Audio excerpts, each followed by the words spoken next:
Bom dia, boa tarde ou boa noite. Saudações ortopédicas. Sejam bem-vindos aos Ossos do Ofício, nosso ponto de encontro de incentivo ao estudo passivo para você se acostumar com o tema e depois passar para o estudo ativo no livro-texto, na beira de leito, no estudo de casos, nas imagens e na conversa com os preceptores e colegas. Nosso tema de hoje será Princípios das Infecções.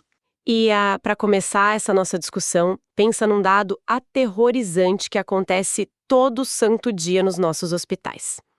Em quase metade de todas as cirurgias, a luva do cirurgião simplesmente fura. Metade? Sério mesmo? Metade. E o mais chocante não é nem isso. O pior é que, em 83% das vezes, a equipe nem percebe. Nossa. A barreira estéreo é quebrada completamente e a cirurgia continua normal. Caramba, é um dado que, muda totalmente a forma como a gente encara o centro cirúrgico, né? Com certeza. E é exatamente esse o nosso foco hoje, nessa sessão de revisão profunda.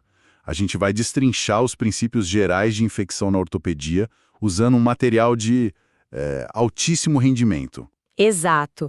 É um deck de 120 flashcards fantásticos que foram extraídos do capítulo 22 do Campbell's Orthopedics. A 15ª edição, né? Isso. A edição prevista para 2026. Uma atualização pesada escrita pelo Dr. Kevin Cleveland. E o formato da nossa análise de hoje vai ser um pouquinho diferente. Ah, legal. Como a gente está com esse deck de alto rendimento nas mãos, a gente vai adotar uma dinâmica bem inspirada naqueles flashcards de repetição espaçada, tipo o Anki, sabe? Adoro esse método. Mas claro, a gente não vai só ficar lendo pergunta e resposta igual robô. Deus me livre, não mesmo. A gente vai usar esses cards para guiar um bate-papo, uma discussão clínica profunda. É isso aí. Onde nós levanta a bola, faz a pergunta do flashcard e o outro corta, destrinchando não só a resposta técnica, mas o mecanismo por trás. O famoso porquê daquilo acontecer na beira do leito, né? Exatamente. O objetivo aqui é conectar as ideias. Perfeito. Então, a lógica manda a gente começar entendendo o paciente antes mesmo dele pisar no hospital. O primeiro pilar é a biologia do hospedeiro. E, o primeiro flashcard que me chamou a atenção levanta um mistério pediátrico clássico. Manda. Por que as crianças desenvolvem osteomielite hematogênica aguda quase que exclusivamente nas metáfises dos ossos longos? O que tem de tão convidativo na metáfise do fêmur ou da tíbia de uma criança para uma bactéria que está lá circulando no sangue? Bom, é uma combinação letal de microanatomia com imunologia local. Nas crianças, a metáfise é uma região de crescimento ósseo muito acelerado, o que significa que ela é intensamente vascularizada, só que os capilares nessa região não são retos. Eles fazem umas alças muito fechadas. Tipo um retorno de estrada. Isso, exatamente como retornos em formato de U, logo abaixo da placa de crescimento. E aí, quando o sangue chega nessas alças estreitas, o fluxo sofre uma desaceleração brusca. Fica super letárgico. Tá, mas peraí. Fluxo lento, por si só, não causa infecção. A gente tem fluxo venoso lento em várias partes do nosso corpo e nem por isso elas infeccionam à toa. Verdade. E é aí que entra o segundo fator, que é o grande defeito desse sistema. Existe uma ausência relativa brutal de células fagocíticas ativas nessa região metafisária. Caramba. É literalmente um ponto cego no sistema imunológico da criança, sabe? Então a bactéria, geralmente o Staphylococcus aureus, vem lá viajando a toda velocidade pela corrente sanguínea E de repente freia. Exato, entra nessa alça capilar, perde velocidade, bate na parede do vaso e, não encontra nenhum macrófago ou neutrófilo de patrulha para fagocitar ela. Faz a festa, né? Total. Ela se fixa na matriz e começa a formar microabscessos impunemente. Nossa, é uma tempestade perfeita mesmo. A anatomia imatura prende a bactéria e a imunologia local falha miseravelmente em destruir o bicho. E aí, uma vez que essa infecção se instala e evolui, a gente chega no pesadelo de todo ortopedista que tenta tratar a osteomielite de forma conservadora. O conceito do sequestro ósseo. O famoso sequestro. Pois é, próximo card para você. Como que a gente visualiza mecanicamente o que é esse sequestro? E por que ele decreta, assim, a falha quase certa dos antibióticos sistêmicos? Ótima pergunta. O sequestro é, por definição, um segmento de osso cortical necrótico, morto mesmo. Tá. E o mecanismo de formação dele é bem mecânico, na verdade. A infecção gera pus, né? O pus precisa de espaço. Mas o osso cortical é rígido, não cede. Exato. Então, esse exudato purulento se acumula na cavidade medular e viaja pelos canais de Havers até o espaço subperiosteal. E aí ele vai dissecando e levantando o periósteo. Esse processo esmaga toda a microcirculação que nutria o osso ali de fora para dentro. Meu Deus. Sem sangue, o osso morre. Ele se torna uma ilha necrótica boiando num mar de pus. Sabe o que isso me faz pensar? Num bunker inimigo, no meio do campo de batalha. É uma ilha totalmente isolada. E se a vascularização local foi destruída pela pressão, o sangue não circula por dentro desse fragmento. Nem uma gota. Consequentemente, aquele antibiótico endovenoso de última geração que está correndo lá na veia do paciente Não chega lá. não chega. Ele circula em volta, passeia ali por perto, mas não penetra. E as nossas células de defesa também não conseguem entrar. É por isso que tentar curar um sequestro só com remédio é jogar tempo fora. É inútil, você precisa entrar cirurgicamente e explodir esse bunker. A cirurgia se torna a única forma de entrega real do tratamento. Faz todo sentido. Agora, puxando essa questão da capacidade de defesa do paciente, vamos olhar para um perfil demográfico que a gente vê todo dia. Eu tenho um flashcard aqui focado no índice de massa corporal. Opa! IMC é tema quente. Pois é, a gente sabe que um IMC maior que 40 multiplica em até 8 vezes o risco de infecção do sítio cirúrgico. 8 vezes é muita coisa. Muita coisa, mas o Campobs aponta para um fenômeno que ele chama de paradoxo nutricional. Como que um paciente com IMC de 45 pode estar metabolicamente em desvantagem contra uma bactéria? Ah, essa é clássica. É porque a gente confunde calorias estocadas com competência imunológica, sabe? Sim. O paradoxo é que a obesidade mórbida é muito frequentemente um estado de desnutrição severa e inflamação crônica. O paciente é como uma fortaleza com muros gigantescos, mas com soldados lá dentro morrendo de fome. Que analogia boa. Porque a dieta muitas vezes é hipercalórica, cheia de energia, mas completamente vazia de micronutrientes críticos. Esses pacientes apresentam níveis séricos baixíssimos de albumina, transferina e o que as pesquisas mais recentes mostram ser crucial na ortopedia. Vitamina D. Exatamente, vitamina D. E a vitamina D, só para lembrar, não serve só para absorver cálcio para o osso, né? De forma alguma. Ela tem propriedades imunorreguladoras e antimicrobianas potentes. Ela é essencial para a ativação dos macrófagos. Sem ela, e sem a albumina para carregar proteínas de fase aguda, a cicatrização da ferida operatória simplesmente falha. A pele não fecha direito. Não fecha, a barreira fica aberta e o exército imunológico não responde. Às vezes o cirurgião acha que o maior problema do obeso na mesa é o tempo cirúrgico, ou a retração daquele tecido adiposo todo. E, na verdade, o sistema imune do cara já entrou derrotado na sala. Exato, perdeu a guerra antes da incisão. Nossa, e isso se conecta diretamente com outro vilão silencioso do pré-operatório, que é o descontrole glicêmico. Ah, o diabetes descompensado. Outro pesadelo. Sim, porque a hiperglicemia paralisa a quimiotaxia dos leucócitos. Eles ficam, tipo, lentos, sabe? Andando em câmera lenta. E, historicamente, a gente sempre pede a hemoglobina glicada, a HbA1c, para avaliar esse risco no pré-operatório. Padrão ouro por muito tempo. Pois é, mas os novos dados desse flashcard sugerem fortemente que a gente deveria estar olhando para a frutosamina. Por quê? Qual é a lógica dessa mudança de marcador? É a janela temporal da informação. A hemoglobina glicada é como você olhar o boletim escolar do paciente do semestre inteiro. Ela te dá a média da glicemia dos últimos 2 a 4 meses. Tá, e o problema disso é? O problema é que, se a gente vai operar o paciente amanhã, e a gente quer prever o risco de infecção no sítio cirúrgico, eu não preciso saber como ele se comportou no churrasco de março, entende? Haha, verdade. Eu preciso de uma prova surpresa de como ele se comportou nas últimas 2 semanas. E a frutosamina detecta a hiperglicemia exatamente nessa janela mais curta, de 2 a 3 semanas. O que faz todo sentido fisiológico. O trauma da cirurgia vai acontecer no ambiente metabólico do presente, não na média histórica dele. Perfeito. E os números corroboram isso de um jeito assustador. Níveis elevados de frutosamina, isoladamente, indicam um aumento de 6,3% na taxa de infecção periprotética. Nossa! E mais, aumentam as chances de reinternação em quase 3 vezes. É um absurdo.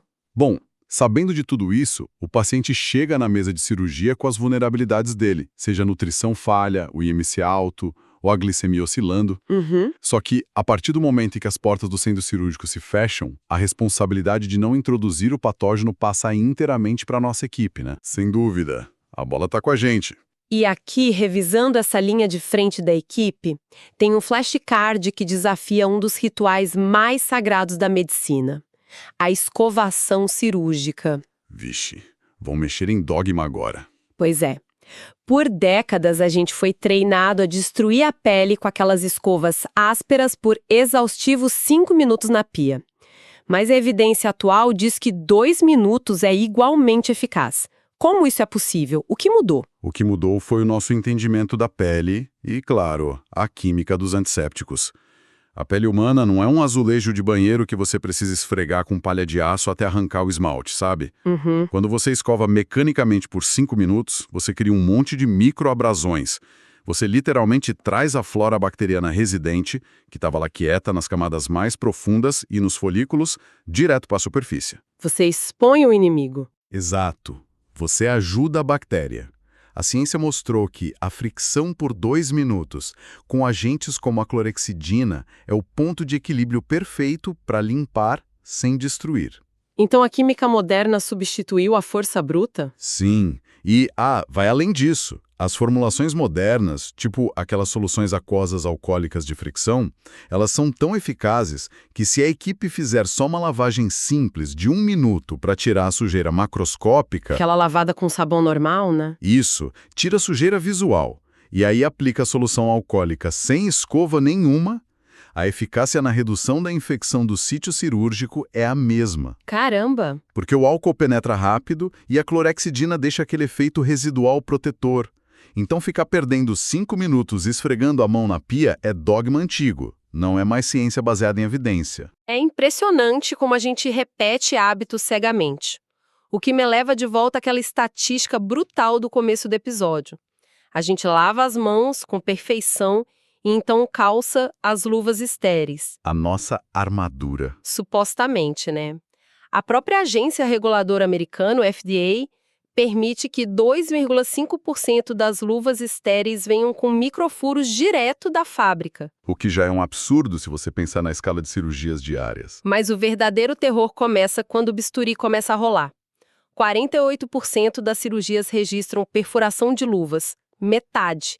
E em 83% dessas vezes, o cirurgião continua operando e ignora a falha. A minha dúvida para você é: como que um cirurgião toma uma agulhada ou tem a luva rasgada pelo osso e não sente nada? É uma excelente pergunta. E a resposta é que a imensa maioria dessas falhas não são ferimentos macroscópicos. Não é uma agulha de sutura enorme enterrada no meio do polegar sangrando, entende? Ah, entendi. São coisas menores. São microperfurações. É pura fadiga do material. Na ortopedia, a gente lida com bordas ósseas super afiadas, cimento cirúrgico que esquenta e derrete o látex, fios de Kirchner, afastadores pesadíssimos. É um ambiente super agressivo para a luva. Muito. Geralmente, após 40 minutos de procedimento contínuo, a integridade estrutural da luva começa a ceder. E o alvo principal é sempre o dedo indicador da mão não dominante. Faz sentido, é o dedo que mais manipula o tecido, né? É o dedo que sente o osso, que guia o instrumento. A microperfuração acontece ali, aí o sangue entra, o suor sai, e o cirurgião, que está focado no campo operatório, com a adrenalina lá no teto, ele não tem feedback tátil nenhum de que o escudo dele quebrou. Nossa, e É exatamente para combater essa invisibilidade do dano que entra um conceito que hoje é obrigatório: o double gloving, o uso de luva dupla. Ah, o salvador da pátria. Sim. A gente sempre pensa no double gloving apenas como a duas paredes em vez de uma, tipo, se for a uma, a outra segura. Uhum, é a redundância lógica. O que já é ótimo, porque reduz a exposição em 87%, mas o Campbell descreve um mecanismo biomecânico muito mais inteligente de como essa luva dupla atua quando uma agulha sólida cruza essas duas barreiras, indo direto para o dedo do cirurgião. Explica essa mágica. Esse efeito mecânico é brilhante.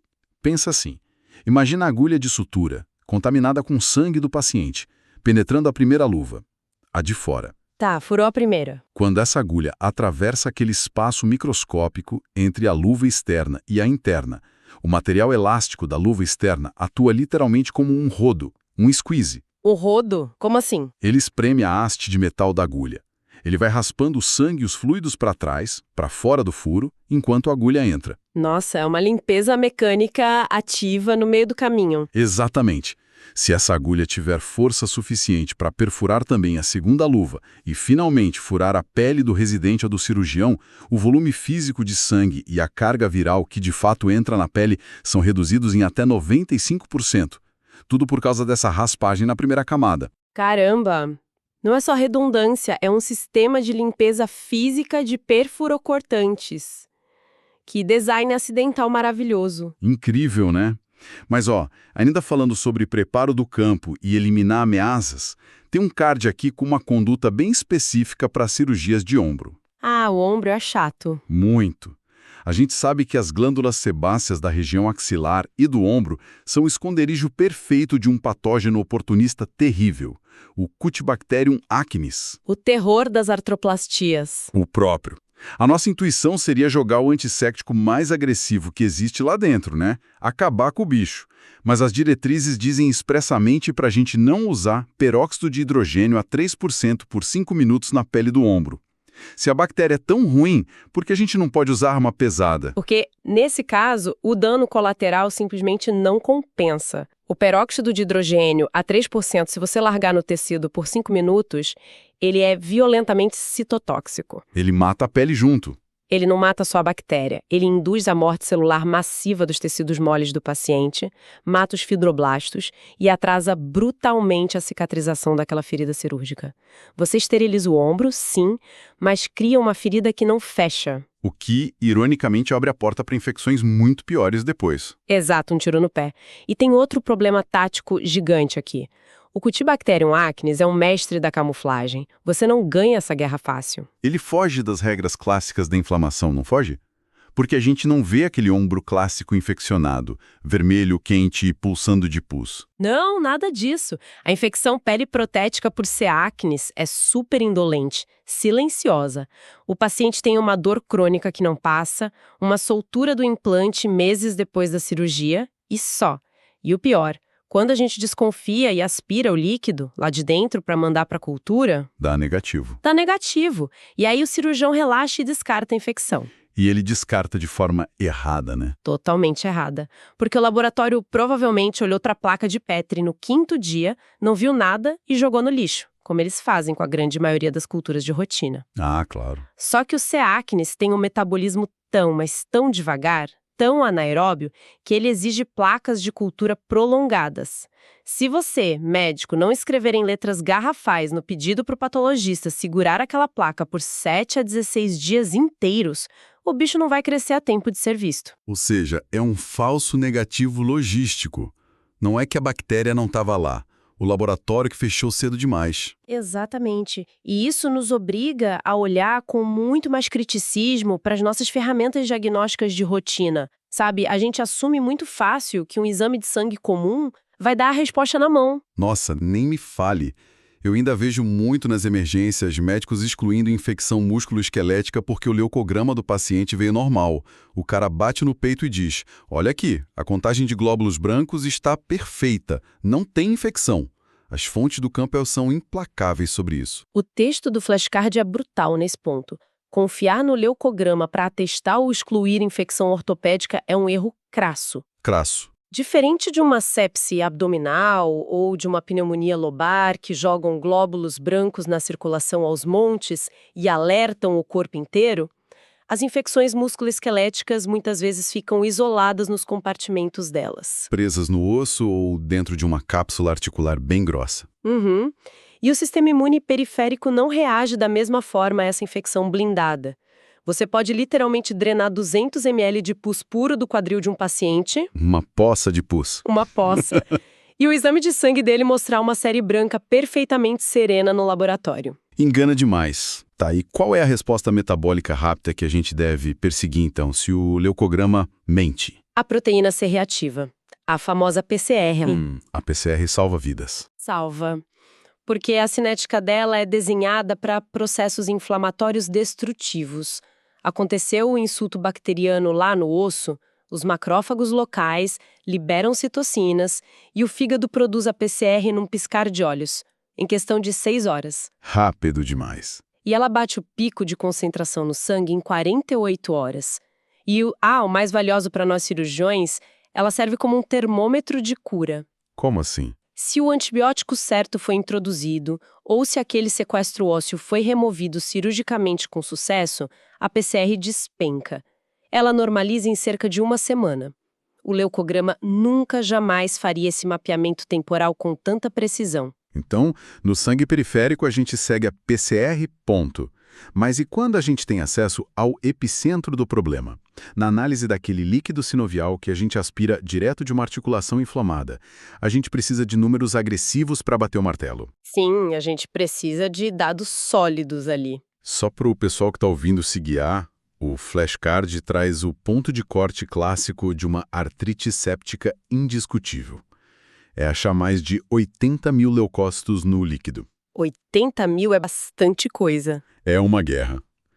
E, dentro dessa contagem brutal, mais de 75% devem ser neutrófilos, que são a linha de frente do ataque agudo.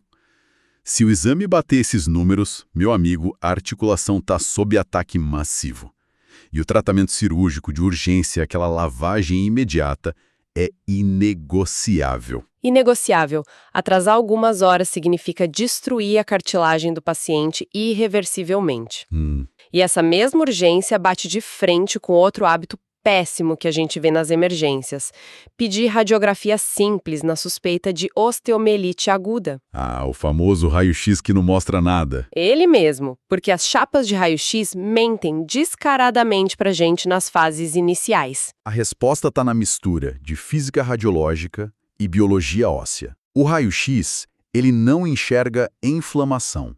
Ele enxerga densidade mineral, enxerga cálcio. Tá. Para que o olho humano ou o software do raio-x consiga detectar que uma área de osso sumiu, ou seja, que formou uma lesão lítica por causa do ataque das bactérias, a infecção precisa ter devorado, olha isso, de 30% a 50% de toda a matriz óssea trabecular daquele local. Nossa, tem que comer metade do osso por dentro. O osso tem que ser muito destruído antes de gerar qualquer contraste visível na imagem bidimensional. Tá. E quanto tempo a bactéria leva, em média, para causar esse nível de destruição a ponto de aparecer no raio-x? Entre 10 e 21 dias de atraso. 3 semanas, quase. Sim. Se você for sentar e esperar a radiografia alterar para fechar o diagnóstico de osteomielite aguda, você perdeu a janela de tratamento conservador. A doença já é quase subaguda e a destruição estrutural está super avançada. É por isso que, se você tem uma suspeita clínica alta, tipo febre, dor local forte, PCR alta, e o raio-x está normal, a artilharia pesada da imagem tem que ser convocada. Ah, ressonância magnética. Exatamente. Usando especificamente a sequência STIR. O que ela faz de diferente? A sequência STIR é fascinante porque o princípio físico dela resolve exatamente o nosso problema de tempo. STIR significa Short Tau Inversion Recovery. Um nome bonito. O que ela faz mecanicamente, simplificando, é suprimir e apagar completamente o sinal da gordura da medula óssea na imagem. Fica tudo escuro, tipo um fundo preto. E o que sobra brilhando nesse escuro? O hidrogênio da água livre. E o que é essa água livre no osso numa fase inicial? É o edema medular inflamatório. É a água chegando no osso por causa do insulto bacteriano. A ressonância consegue ver a infiltração de água e a fumaça do incêndio na exata hora em que ele começa, muito antes da estrutura óssea desabar. Isso é lindo demais. E claro, para os casos de osteomielite crônica, onde a anatomia já está toda distorcida por cirurgias antigas, placas e metais, o FDG PET-scan assume a bronca. Ele usa glicose radioativa para marcar as células inflamatórias que estão super ávidas por energia. Mostra o foco certinho. Pois é, o diagnóstico evoluiu absurdamente, mas o nosso arsenal cirúrgico também precisou evoluir, o que nos leva a um grande dilema terapêutico que os flashcards trazem. Conta. Durante muito tempo, a conduta padrão na infecção ortopédica grave era abrir, limpar o osso necrótico e preencher aquele defeito vazio com esferas de cimento ósseo, o famoso PMMA, o polimetilmetacrilato. Misturado com antibiótico, né? Sim, misturadas com antibióticos de altíssima dosagem. E na teoria parecia ótimo. O remédio é entregue direto no local da infecção, como uma granada farmacológica. Só que o Campbell expõe uma falha letal e silenciosa nessa estratégia.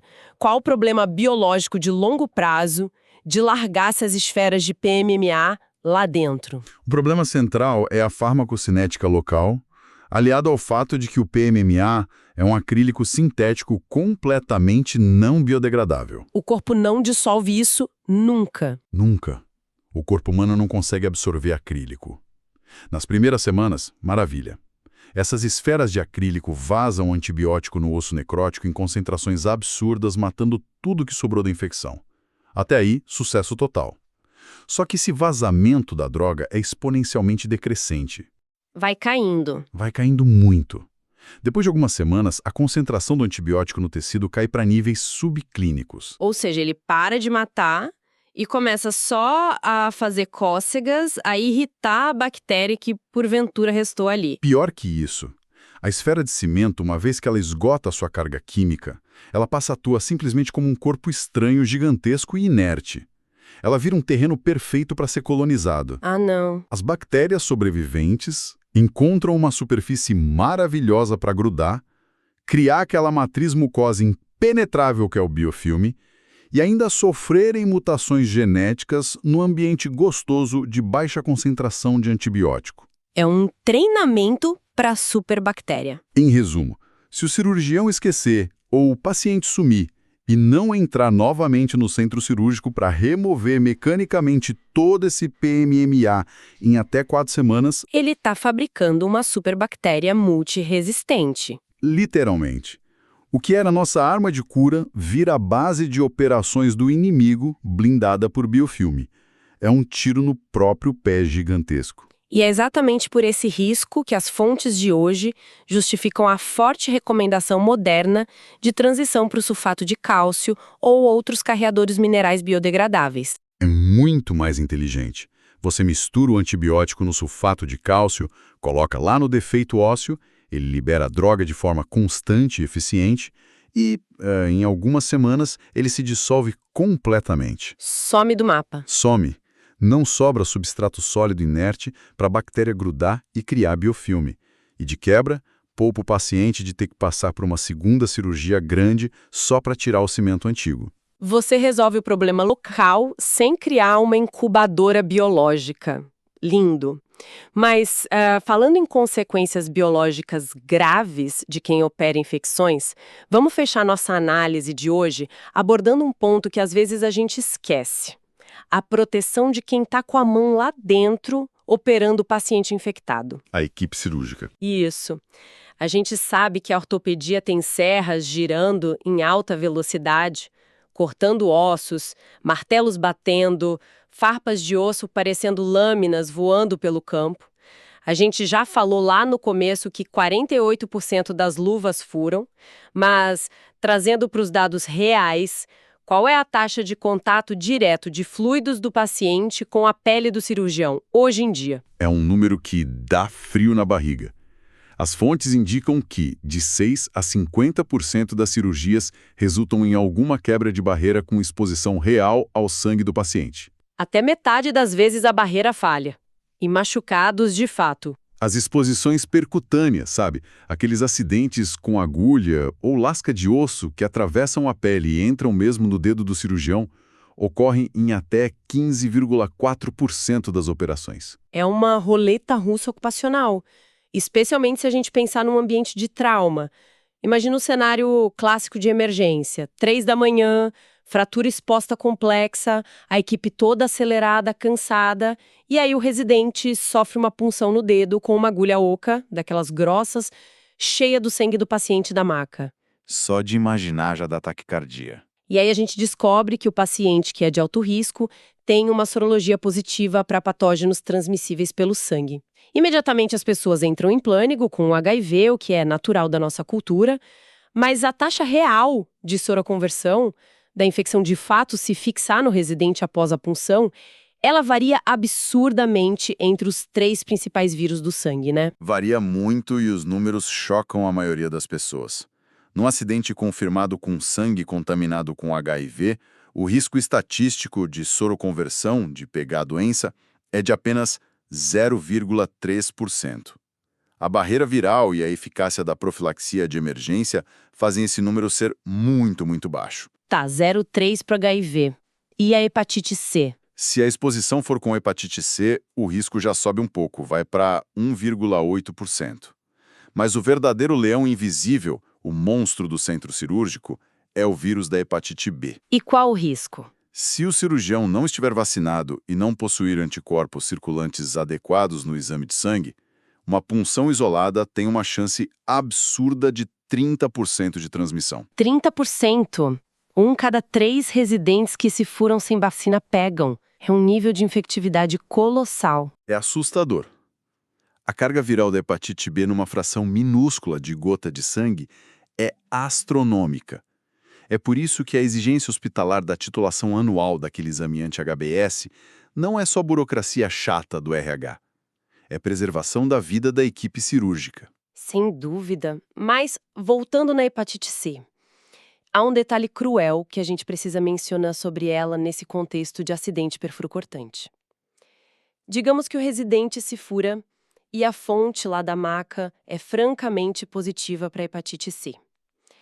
Qual é o protocolo de medicamentos da profilaxia pós-exposição que esse residente precisa tomar descendo lá na emergência? Essa é a pegadinha cruel que apavora qualquer um no centro cirúrgico. Não existe profilaxia pós-exposição para hepatite C. Nenhuma. Nenhuma? Você não vai descer na farmácia e tomar um coquetel preventivo bombado como se faz com o HIV ou tomar a imunoglobulina salvadora para hepatite B.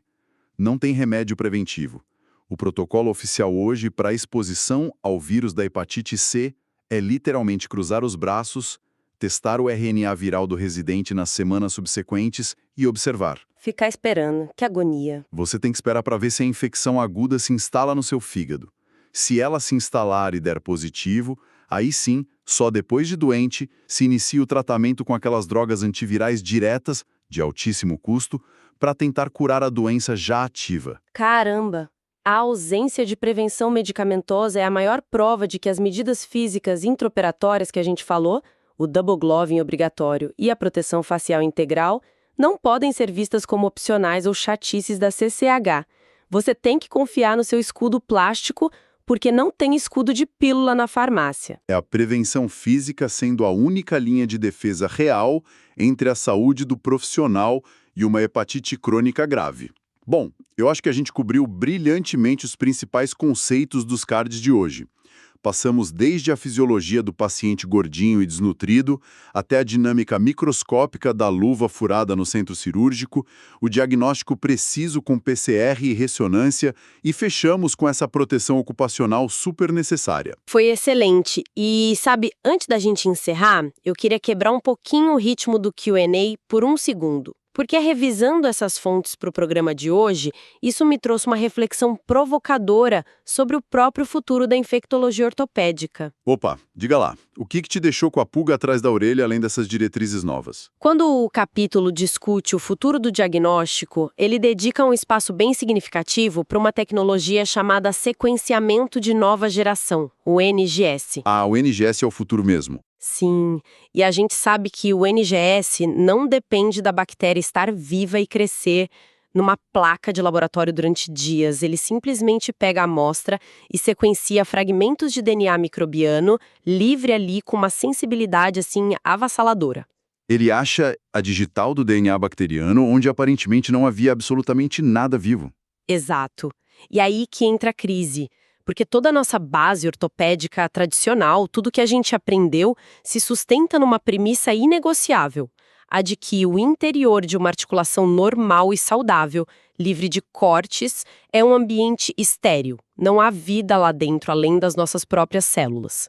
Sim, é tipo o axioma número 1 da anatomia articular. Articulação sadia não tem bactéria. Então, a provocação é essa. Se o NGS, com essa sensibilidade extremada de pegar material genético indetectável, virar o padrão ouro rotineiro da clínica em todos os hospitais, será que a gente não vai acabar descobrindo que os nossos joelhos, os nossos quadris, que a gente sempre assumiu como compartimentos intocados e estéreis, possuem, na verdade, o seu próprio microbioma de baixíssima carga, vivendo ali num equilíbrio simbiótico com a gente? Meu Deus. Isso colapsa totalmente a forma como a gente pensa e age hoje. Porque a gente parte do princípio automático de que, bom, se o exame achou bactéria no líquido da articulação, é o fim do mundo, é infecção e a gente tem que abrir tudo e lavar correndo. Presença de comunidades bacterianas latentes, naturais, em articulações super saudáveis, como é que a gente vai diferenciar no futuro o que é apenas um residente inofensivo que o NGS acabou de encontrar porque é sensível demais, de um verdadeiro agente infeccioso patológico causando, sei lá, a soltura de uma prótese? A gente vai passar da era da cultura negativa e o paciente sem diagnóstico direto para a era da, olha, doutor, o NGS encontrou 30 DNAs bacterianos diferentes aqui no quadril.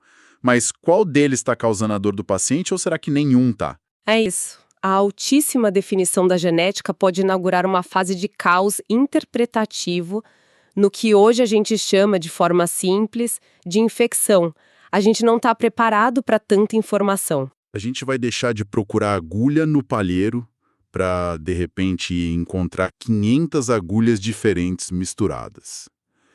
É um dilema filosófico e prático gigantesco que com certeza vai redefinir os nossos algoritmos de tratamento na próxima década. Achei uma excelente provocação para fecharmos a nossa análise profunda das fontes do Campbell's hoje. Essa reflexão vai fazer muita gente aí olhar com muito mais cautela para laudos genéticos amanhã no plantão. Com certeza vai dar o que falar. O papo estava muito bom, mas agora é hora de partir para o estudo ativo. Ouça quantas vezes for necessário até você se familiarizar com o conhecimento. Depois use papel e caneta para fazer um checklist do que você lembra e o que você esqueceu, marque para revisar com maior frequência. Por enquanto é só, pessoal. Hasta la vista. We'll be back. Bye bye.